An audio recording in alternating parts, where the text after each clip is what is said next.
I have to say first that I surely did not grow up believing the Bible. We didn't read the Bible as a family. Even when we went to church, I think someone maybe read a little something. It was not a part of my life.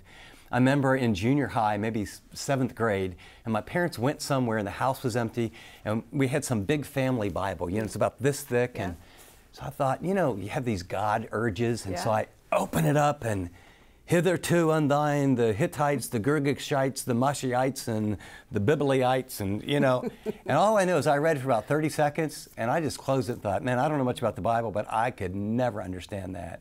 And my next exposure really to the Bible was a pretty easy translation when someone challenged me, not to push me, but say, have you ever investigated Christ for yourself?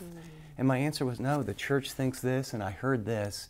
And I was really challenged by that. And I got a New Testament, and I began to read it. It was shortly after I came to an awareness of God in my life. And it was pursuing that. And all I can tell you was, it's a powerful, powerful book. And I began to read it, and it began to really make sense. And later on, I was telling you kind of during the break that I used to do campus ministry. And I'd get playing basketball with a bunch of guys and just take a little booklet, just the Gospel of John, and say, hey, you know something? You're in college. Have you examined the very person of Jesus? I mean, history, A.D., B.C., central figure of all the world. They go, no. I said, well, why don't we just read it out loud? And you don't have to believe anything. Just read it. And that would be what I would encourage all those that are watching you and me right now, regardless of where you're coming from, or if you're a follower. The power is in the Spirit of God using that book.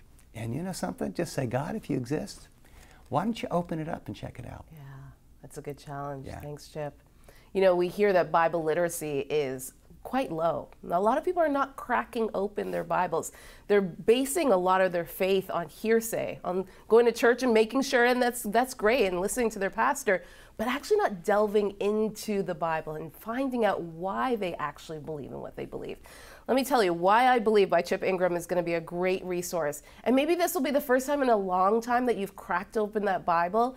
Put this right beside it, and it will help you to really just discover the Bible in a new way, discover who Jesus is in a new way, and really answer that question of why you believe. Watch this.